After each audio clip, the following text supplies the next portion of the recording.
Happy Tuesday, everyone, and in this episode, behind the neck pull-downs. Is they good or is they naughty? Ooh. The sun is shining, the birds are chirping, the bacon is sizzling. Welcome to the Daily Swole.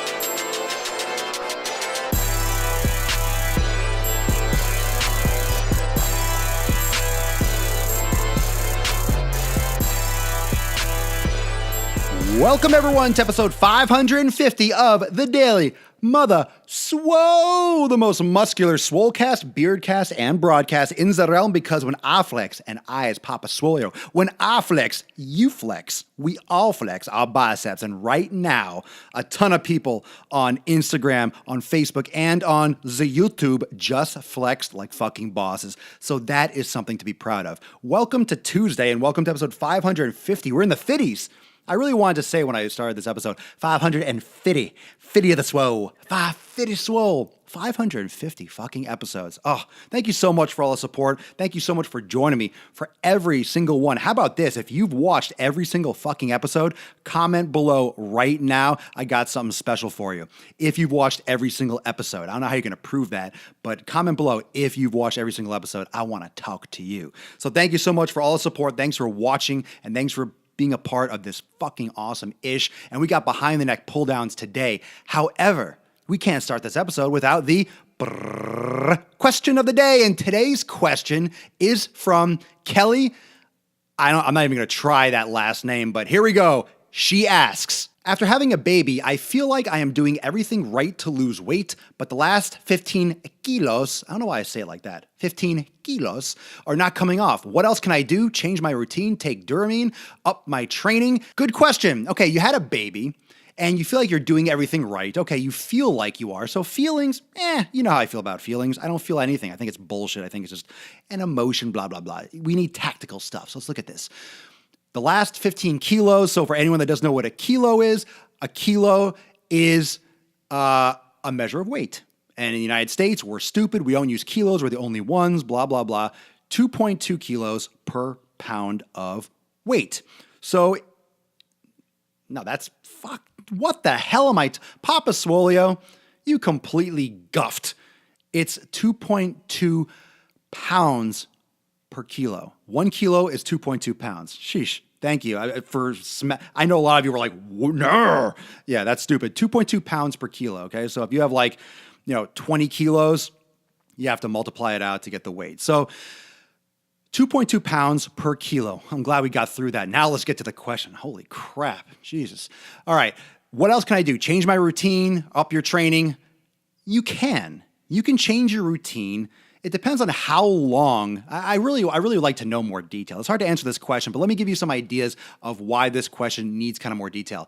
So first off, after having a baby, your hormones are resettling and this, that, and the other. I don't know how old you are, how many kids you've had, but the last 15 kilos are having trouble coming off. So that's what, 15, 30 or so pounds? Is that right? 30 or so pounds? Am I even doing math correctly? The last 30 pounds are not coming off. How much did you gain during your pregnancy? Aren't you only supposed to gain like 20 or 30 pounds during your pregnancy? You can comment below if you know that information. I'm not looking it up. I'm not doing research for right now.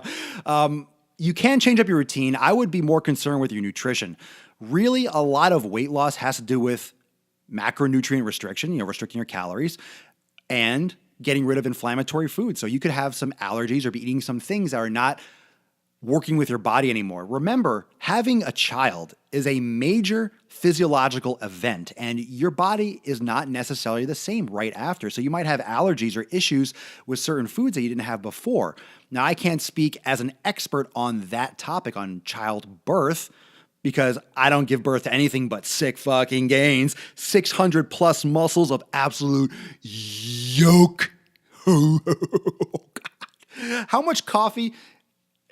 It should be illegal to have this much caffeine on a Tuesday, so I apologize. This question is so long, but it's so good. This is the best answer ever. So I would be concerned with what foods you're eating, what kind of calories you're consuming, because if you're having trouble losing weight, a lot of that is just caloric restriction. So do you feel like you're doing the right stuff eating-wise, but are you? You feel like you're doing everything right, but it's not coming off. What else can I do? You said your routine. Take Duramine or Duramine. I don't know what that is. I'm not going to look it up. I mean, is that a hormone? You don't need that to lose weight for sure, whatever the hell it is.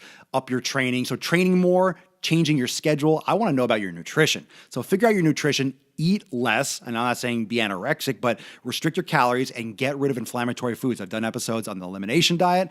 You can look up things on the plant paradox and getting rid of lectins, all these things that might cause inflammation, and figure out what might react best with your body and what does not react anymore, because your body is different. There's no doubt about it. Thank you so much, Kelly, and whatever your last name is. I'm just not even going to try to insult you and try to pronounce that, but thank you so much for asking. If you want your question featured right here on the Daily Swole and you want a long, ridiculous answer with terrible math at the beginning, just drop a comment below, ask your question with the hashtag AskPapaSwolio. But thank you for your patience as I hacked through that. It's as much caffeine as I've had today, it took a little bit while for the brain skis to turn on there. So forgive me. And if you want a chance to win some awesome prizes, some one-on-one FaceTimes that I've been doing, and also lesson packs, programs, and Swolenormous apparel, tag a friend right now below in the comments and use the hashtag DailySwoleClub to be automatically entered to win. Thank you so much for joining me for 550. 550. Let's get started. Behind the neck pull down. So we've been talking a lot about mobility the last week in the last 4 or 5 episodes. Yesterday was about squats and knee pain. So it's kind of like in the trend of mobility, but this is just like individual specific things that I was getting a lot of questions about during the week. About mobility last week. I was getting specific stuff about squats, DM on Instagram. I was even getting stuff on email and comments on YouTube about shoulder specific, hip specific. So that's why I'm kind of going over these little individual topics. And the shoulder behind the neck pull down is an interesting one because there's a lot of hate. There's a lot of people who never do behind the neck pull downs. Generally, that being the classic wrong exercise to do, I would generally agree with that. I would generally agree. And before we continue, make sure right now you drop in the comments, do you do? I almost said do-do. Do you do behind the neck pull downs? Do you like behind the neck pull downs? What do you think about behind the neck pull downs? I want to know, and the Swolenormous Nation wants to know. I want to know how many people that watch this show, how many people this applies to. I would generally advise against it, and that's just because most people have very tight shoulder capsules and shoulder joints. I do not think it's an inherently wrong exercise, like no human ever should do it.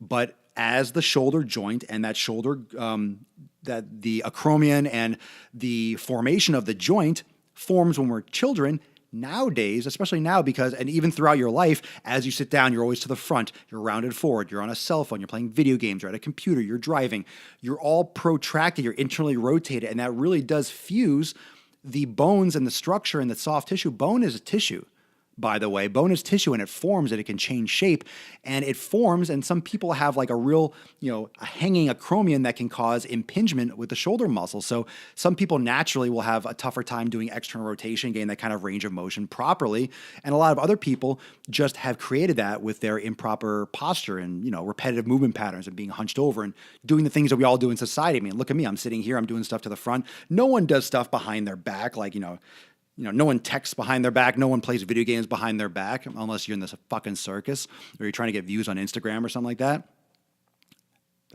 I find that for me because someone's playing video games behind their back. But you don't have to do it. Like, it's not necessary and it's not for everyone. But you can't say that it's bad for everyone because there's that 75-year-old guy in the gym that's been lifting since before Arnold was fucking born, and he's been doing behind the neck pull downs, and he's going to attest to it like, I've been doing that my whole life and never had any problems. He was probably also playing out in the woods when he was a kid and always had open shoulder joints and been doing it since he started training, so his body is used to it. So it's not a necessary exercise. I think everyone should be able to do it without pain, but it's not like if you're not doing behind the neck pull downs, you're going to be missing a huge part of your physique. You can do cobras. You can do a prone press in place of that kind of retraction, because another one of the issues is you're going to hit yourself in the head. So a lot of people have to, round their head forward, and you have poor neck posture already from looking down at cell phones and looking down at your keyboard and things like that. So you're already getting too much cervical flexion. So doing that during a pull down exercise under force is never really recommended. So in general, I would say eliminate, but I know a lot of you out there probably do it and you've never had any shoulder issues. So there's that. I mean, everyone's different, but I would generally stay away from it because because of the habits that we have in our society, repetitive movement patterns. So really, really important to understand that everyone's individualized here, but your habits are going to dictate whether or not you're going to have issues specifically with this exercise. But you're not missing everything if you don't do it. So if you want your question featured at the beginning of the Daily Swole, make sure you drop your question below right now with the hashtag AskPapaSwolio. And if you want to be automatically entered to win awesome prizes, lesson packs, programs, apparel, FaceTimes, and more, tag a friend and use the hashtag Daily Swole Club. So the question of the day that I posed to you, and I know you've been dropping comments all episode, so thank you. Do you do behind the neck pull downs? And what are your thoughts on them? Thank you so much, fam, for joining for episode 550 of the Daily Slizzle, the most muscular slizzcast in the realm. Because when I flex, you flex, we all flex our biceps. Thank you for joining me every day right here, 12 noon Eastern time, lads. And I'll see you tomorrow, hump day, for episode 551. Peace, McGee's, deuce, magoose. Catch y'all tomorrow.